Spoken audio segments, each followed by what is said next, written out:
Como é que o cara fica grande desse jeito aí? Tem que ter a genética, ou assim, ó, o cara que não tem a genética muito favorável ainda tem como dar um jeito. Conta aí pra nós. Cara, a genética, ela conta pra caramba, né? Não tem como falar que não. A genética, ela é algo que, assim, você conhece um atleta pela sombra, é o que eu falo das pessoas. Eu sou um cara que, ó, se você olhar aqui atrás, esse cara aqui atrás, se você for ver, ele tem um formato de ombro, um formato de braço diferenciado. Tanto é que se eu parar aqui, ó, você vai saber na sombra que sou eu. Então isso é o quê? Isso é um fator genético. Eu tenho esse fator genético de músculos arredondados, de um cara mais puxado pro mesomorfo,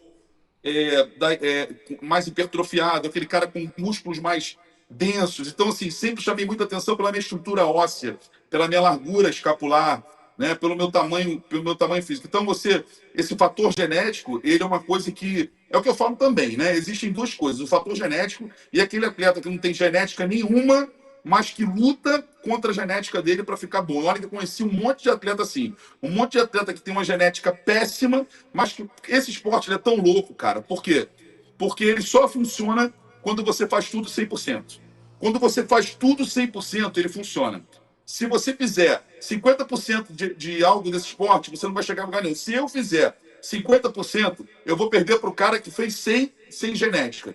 Por quê? Porque vão avaliar o físico dele pelo trabalho. Eu vou entrar retido, eu vou entrar com algum, alguma talvez uma proporção menor de membro superior para membro inferior, ou alguma coisa do tipo. Por quê? Eu vou me escorar na genética, assim como aconteceu, por exemplo, com o Ramon, um exemplo disso. O Ramon é um cara que tem uma genética muito privilegiada. Eu acredito que, por exemplo, uma das falhas dele há pouco tempo atrás, de ter perdido um pouco do reinado dele, mas eu acredito que ele vai voltar com tudo isso, é ter acreditado demais na genética dele. E ele começou a perceber que ele tem que trabalhar essa genética e não pode deixar acreditar só na genética. Ele tem que acreditar no trabalho junto com a genética. Então, isso faz do cara ter um físico diferenciado, seja ele atleta de palco ou não.